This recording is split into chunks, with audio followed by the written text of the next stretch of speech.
This can be described as an unprecedented time in politics and for this country, and that word has been used a lot lately, with Prime Minister Mark Carney delivering a speech saying there is, quote, rupture in the world order, and Donald Trump is not happy with that speech. We have much to discuss with our City Talks panel. Joining me now is Ashley Csanady, Jeff Rutledge, and Marion Nader. Would you each give me one word to describe what you see as happening politically in Canada and around the world? Mine is astonishing. Turbulent. Frenetic. Scary. Okay, so let's talk about, we'll start with Carney's speech. And he was basically putting the world on notice, and Donald Trump, who he did not mention specifically, but saying Canada is no longer just following in your shadow, following in your footsteps. Where do we go from here? I think what Canadians saw yesterday was the version of Prime Minister Carney that they voted for last spring. This is the man that they wanted at these global forums in these turbulent times, standing up to Donald Trump. A+. Jeff. Yeah, I think the speech hit a number of the right topics and tones that need to be communicated on. But I will say that there continues to be an expectation for the Prime Minister to deliver results on all of these fronts, both foreign and domestic. And I think that he's going to see continued pressure on the domestic front to deliver. Marion.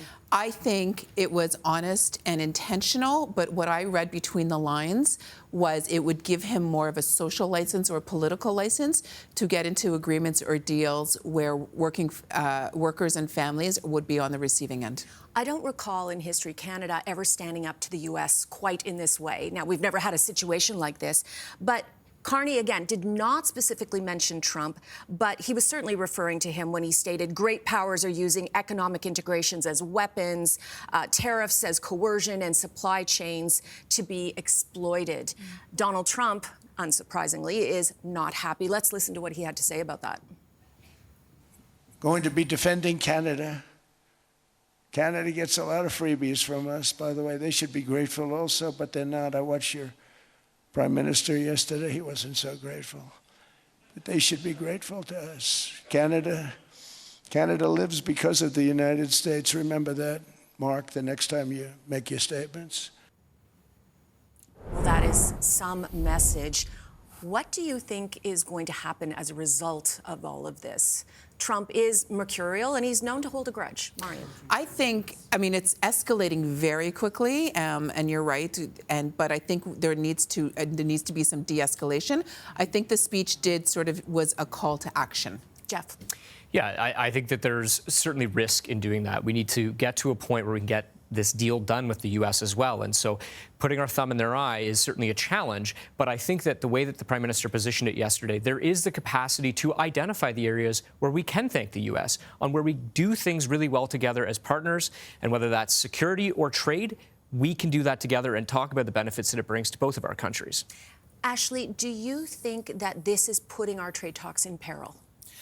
I think that what Prime Minister Carney said as a message to Trump yesterday is, obviously, we need to continue to work with you on those areas of agreement, but that Canada is no longer going to just be beholden to the United States. And he talked about an interconnected web across nations, working with more middle powers. And I think the thesis of a Carney government is Canada and U.S., yes, we're always going to be friends. Yes, we're always going to share this massive border. But Canada needs to have more allies abroad, more trade relationships abroad.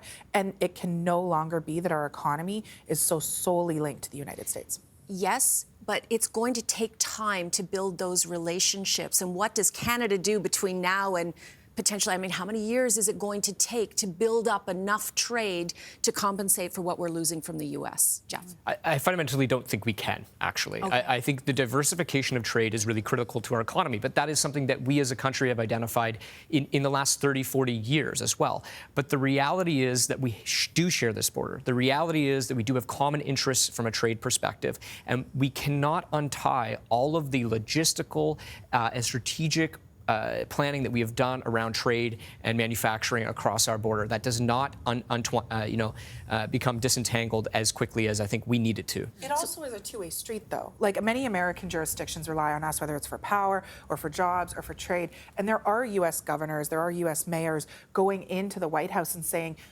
we need Canada. Yeah, absolutely. And it might be imbalanced, but but the trade talks aren't going to disappear because Carney said something that I think really needed saying. So this brings me to my next question, Marion. I'll start with you. Do you think that this is a permanent state, or will things subside after Trump is no longer the president? Is this the new normal?